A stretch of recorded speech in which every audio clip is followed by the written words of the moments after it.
तुलसी देवी का प्रचार इस पूरे विश्व ब्रह्मांड में ऐसी भक्ति वेदांत स्वामी ने जितना किया है उतना किसी ने नहीं किया। तुलसी देवी तो सदियों से हैं, तुलसी देवी तो परंपरा से हैं, लेकिन शिल प्रभुपाद जी ने जितना तुलसी का प्रचार किया दुनिया में आज तक किसी ने नहीं किया। हम लोग बड़े ऋणी हैं शिल प्रभुपाद जी के, जिन्होंने हमें बहुत कुछ वस्तुएं दी। उनमें से एक है तुलसी, नहीं तो क्या कौन जानता था। यहां तक ज्यादा से ज्यादा तुलसी को पानी चढ़ाना बस, लेकिन शिल प्रभुपाद जी ने तुलसी की महिमा हमें बताई और प्रस्थापित किया। प्रत्येक सेंटर मंदिरों में प्रभुपाद जी ने 2-2 बार तुलसी की सेवा, पूजा अर्चना और तुलसी जी की आरती। बड़ा सुंदर भजन शिल प्रभुपाद जी ने पूरा सेट करके दिया। सर्वप्रथम जब हम तुलसी को प्रणाम करते हैं तो तुलसी का प्रणाम मंत्र है, वृंदाय तुलसी देव्ये प्रियायै केशवस्यश्च विष्णु भक्ति प्रदे देवी सत्योवत्ये नमो नमः। वृंदाय तुलसी देव्ये प्रियाय केशवस्यश्च विष्णु भक्ति प्रदे देवी सत्योवत्ये नमो नमः। सो वृंदाय तुलसी, ये तुलसी का प्रणाम मंत्र है। जब भी हम तुलसी देवी को देखते हैं, तुलसी देवी के सामने झुकते हैं, तो ये मंत्र बोलना चाहिए। ये प्रणाम मंत्र, वृंदे तुलसी देवी, हे तुलसी देवी, हे वृंदा देवी, ये दोनों नाम इनके हैं। प्रियाय केशवस्यश्च, आप केशव की प्रिया हो, आप कृष्ण की प्रिया हो, और विष्णु भक्ति प्रदे देवी। यहां पर मैं कह दूं, हम साधकों के लिए भी कई बार झगड़ा होता है कि विष्णु भक्ति प्रदे देवी नहीं, कृष्ण भक्ति प्रदे देवी। कुछ लोग बोलते हैं कृष्ण भक्ति प्रदे देवी, कुछ लोग बोलते हैं विष्णु भक्ति प्रदे देवी। झगड़ा करने की आवश्यकता नहीं, ये दोनों बात सत्य है। एक पद्म पुराण का और एक विष्णु पुराण का, दोनों अलग अलग पुराण के श्लोक हैं, दोनों समान है। विष्णु भक्ति हो या कृष्ण भक्ति हो, दोनों सत्य है। लेकिन प्रभुपाद ने जिस ग्रंथ से, शास्त्र से ये श्लोक लिया है, तो वहां पर विष्णु भक्ति प्रदे देवी इस प्रकार से निवेदन किया गया।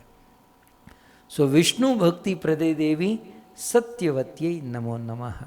इस प्रकार कहकर तुलसी जी को प्रणाम करके हम तुलसी जी की आरती गाते हैं। नमो नमः तुलसी कृष्ण प्रेयसी,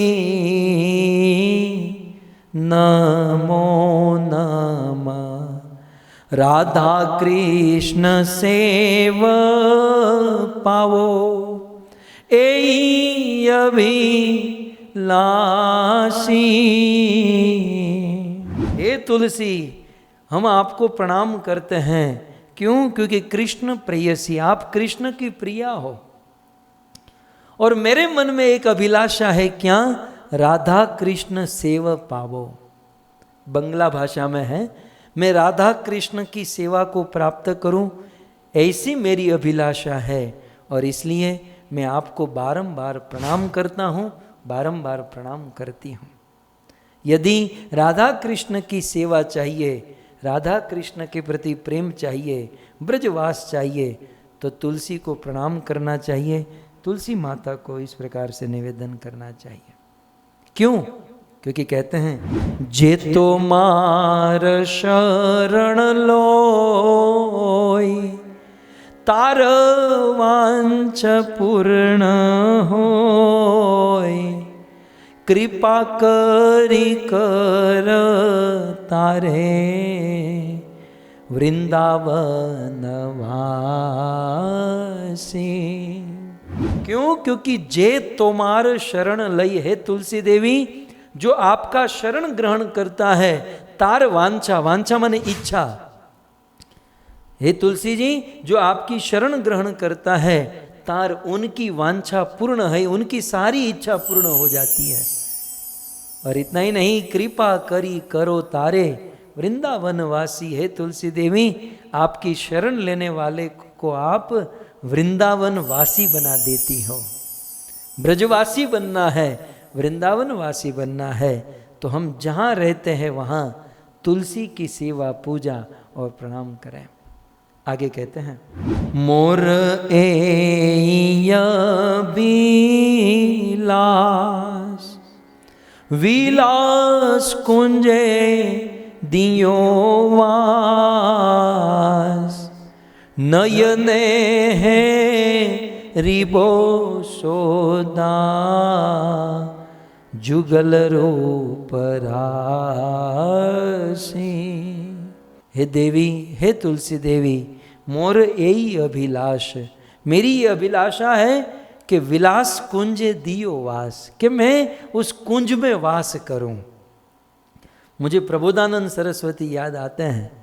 प्रबोधानंद सरस्वती लिखते हैं कि हे कृष्ण, हे राधे, मैं तो इतनी प्रार्थना करता हूँ कि उस कुंज में, जिस कुंज निकुंज निवृत्त निकुंज में राधा और कृष्ण रात दिन लीला करते हैं, और रात भर लीला करने के बाद सुबह जब गोपियाँ उस कुंज को हाथ में झाड़ू लेकर साफ करती हैं और कुंज को सजाती हैं, तो हे प्रभु, मैं बस यही प्रार्थना करता हूँ कि मैं वो झाड़ू बन जाऊं, भगवान के उस कुंज में मैं झाड़ू बन जाऊं, मार्जनी स्यात, में मार्जनी बन जाऊं। तो मोर यही अभिलाष विलास कुंज दियो वास, मेरी अभिलाषा है कि मैं उस कुंज में वास करूं, और नयन हेरी बो सदा जुगल रूप राशि, और मैं मेरे नयन से, आंखों से निरंतर जुगल, जुगल माने जोड़ा, ट्विंस, मैं जुगल रूप का दर्शन करता रहूं, करती रहूं। मेरी ऐसी अभिलाषा है। ए निवेदन धरो सखीरनुगत करो, सेवा अधिकार दिए करो निज दासी। मैं आपके चरणों में, है तुलसी देवी, प्रार्थना करता हूँ कि मुझे सखी के अनुगत कर दो, अर्थात भगवान श्री कृष्ण की सेवा गोपियाँ करती हैं, गोपियों की सेवा सखियाँ करती हैं, और सखियों की सेवा मंजरियाँ करती हैं। प्रभु, मुझे उन सखियों की सेवा में लगा दो। हे तुलसी देवी, आप मुझे उस सखियों की सेवा में लगा दो, और सेवा अधिकार दिए करो निज दासी, और अपनी दासी बनाकर मुझे सेवा करने का अधिकार दे दो। भक्तों, सेवा सब लोग नहीं कर सकते। हम तो क्या ना, सेवा की महिमा भी नहीं जानते हैं। हमें जब हमारे मंदिरों में जब सेवा मिलती है तो हम बोझ समझते हैं, बहुत बड़ा बर्डन आ गया, बहुत बड़ा बोझ आ गया। सेवा सबको नहीं मिलती, जिसको अधिकार होता है उसी को सेवा मिलती है। और यहाँ पर भीख मांगा गया कि मुझे अधिकार दीजिए, मुझे सेवा दीजिए, ताकि मैं ब्रज सेवा कर सकूं। और आगे, दिन कृष्ण दासे कोई। आप जानते हैं ये भजन किसने लिखा है? कई बार ऐसे भजन के अंत में आता है ना कि भाई मीरा के प्रभु गिरिधर नागर, फिर ठाकुर भक्तिविनोद के कवि अपना नाम, भजन लिखने वाले अपना नाम लिखते हैं, तो हमें क्या लगता है कि दीन कृष्ण दास से कोई, मतलब कृष्ण दास ने भजन लिखा होगा, मतलब दीन कृष्ण दास का कोई भगत होगा और उसने ये लिखा होगा। लेकिन ऐसा नहीं है। ये दीन कृष्ण दास तो अपना ये बता भाव व्यक्त कर रहे हैं। ये भजन लिखा है नरोत्तम दास ठाकुर ने। नरोत्तम दास ठाकुर ने तुलसी की महिमा बताई, और शिल प्रभुपाद जी ने उनको आरती के रूप में प्रस्तुत किया है। सो नरोत्तम दास ठाकुर कहते हैं, दिन कृष्ण दासे कोई, एही जैन मोर होय, श्री राधा गोविंद प्रेमे सदाये न भासी। सो ये नरोत्तम दास, ये दीन कृष्ण दास, ये दीनहीन नरोत्तम कह रहा है कि राधा और गोविंद के प्रति सदा सदा के लिए मेरा प्रेम हो जाए, आप ऐसा आशीर्वाद दीजिए। सो तुलसी देवी से ये प्रार्थना, और फिर तो कमाल कर दिया। यानी कानी च पानी ब्रह्म हत्यादि कानी च तानि तानि प्रण शांति प्रदक्षिणा पदे पदे। तुलसी देवी का दर्शन पूजा की तो महिमा है, लेकिन तुलसी के परिक्रमा की क्या महिमा है इस श्लोक में बताया गया। देखिए समझने लायक श्लोक, हम गा तो लेते हैं, लेकिन एक एक शब्द समझने लायक है कि यानी कानी, यानी माने ऐसे, कानी माने वैसे, ऐसे वैसे जैसे तैसे, मतलब यानी कानी का अर्थ बता रहा हूं।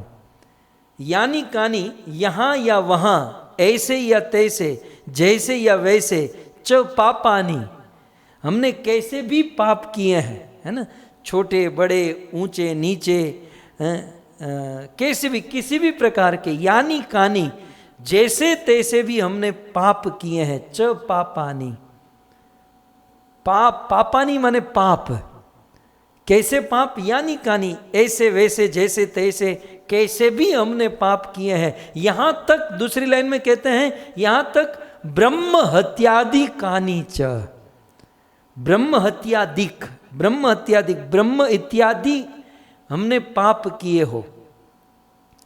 सो ऐसे वैसे जैसे तैसे, और यहां तक ब्रह्म हत्या भी यदि हमने ब्रह्म हत्या के पाप किए हो।